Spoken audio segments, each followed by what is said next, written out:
Hi friends, welcome to Atman tech. நம்ம இப்போ பார்க்க போகிற ஒரு முக்கியமான விஷயம் என்னென்னா, HDFC பேங்க்லேருந்து ஒரு முக்கியமான அலர்ட் விட்டுருக்காங்க. அதாவது யூபிஐ சேவைகள் வந்து தற்காலிகமாக நிறுத்தப்படும் அப்படின்னு சொல்லியிருக்காங்க. அது என்னைக்கு, எந்த டைம் அப்படிங்கிறத உங்களுக்கு நான் சொல்கிறேன்.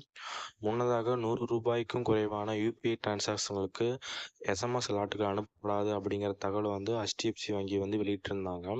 வரும் சனிக்கிழமை ஜூலை 13, 2024 அன்றைக்கு தற்காலிகமாக யூபிஐ அமைப்புகள் வந்து வேலை செய்யாது அப்படிங்கிற ஒரு அனௌன்ஸ்மெண்ட்டை HDFC வங்கி வந்து அனௌன்ஸ் பண்ணியிருக்காங்க. ஜூலை 13ஆம் தேதி அன்று யூபிஐ அமைப்பில் ஒரு சில மேம்பாடுகள் செய்ய இருப்பதால் அதன் சேவைகளில் தற்காலிக தடை ஏற்படும் அப்படிங்கிற காரணத்துக்கையும் வங்கி குறிப்பிட்டிருக்காங்க.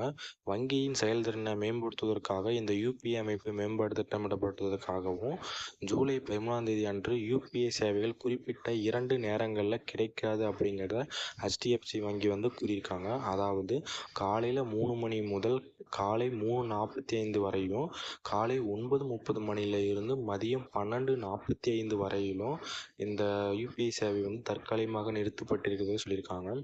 ஜூலை 13 அன்று HDFC வங்கி கஸ்டமர்களுக்கு என்னென்ன மாதிரியான சேவைகள்லாம் தடை ஏற்படும் அப்படின்னு பார்த்தீங்கன்னா, இந்த ஒட்டுமொத்த மேம்பாட்டு செயல்முறையின் போதும் நெட் பேங்கிங் மற்றும் மொபைல் பேங்கிங் சேவைகள் பயன்படுத்துவதற்கு கிடைக்காது அப்படின்னும், கூடுதலாக IMP, NEFT, RTGS HDFC வங்கியின் ஒரு அக்கௌண்ட்டில் இருந்து மற்றொரு அக்கௌண்ட்டிற்கு செய்யப்படும் ஆன்லைன் டிரான்சாக்ஷன் மற்றும் கிளை டிரான்ஸ்ஃபர்கள் போன்ற அனைத்து நிதி மாற்று சேவைகளும் கிடைக்காது அப்படின்னு சொல்லியிருக்காங்க.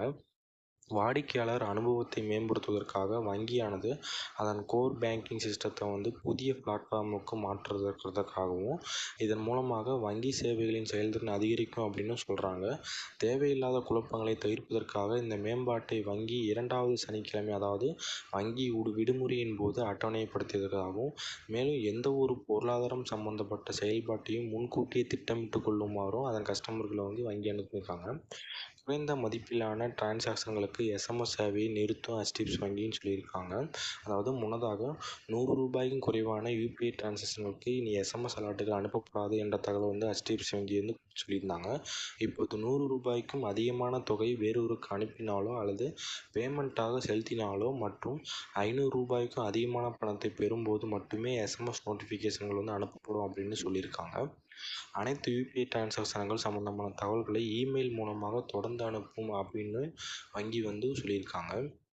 HDFC வங்கியின் கிரெடிட் கார்டு விதியில் ஒரு சில மாற்றங்களை கொண்டு வந்திருக்காங்க. அது என்ன அப்படின்னா, பேடிஎம், செக்யூ, மொபிக்விக் மற்றும் ஃப்ரீ ரீசார்ஜ் போன்ற பிளாட்ஃபார்ம்கள் மூலம் செய்யப்படும் கிரெடிட் கார்டு வாடகை பேமெண்ட்களுக்கு புதிய கட்டணங்களை வந்து HDFC வங்கி வந்து அனௌன்ஸ் பண்ணியிருக்காங்க.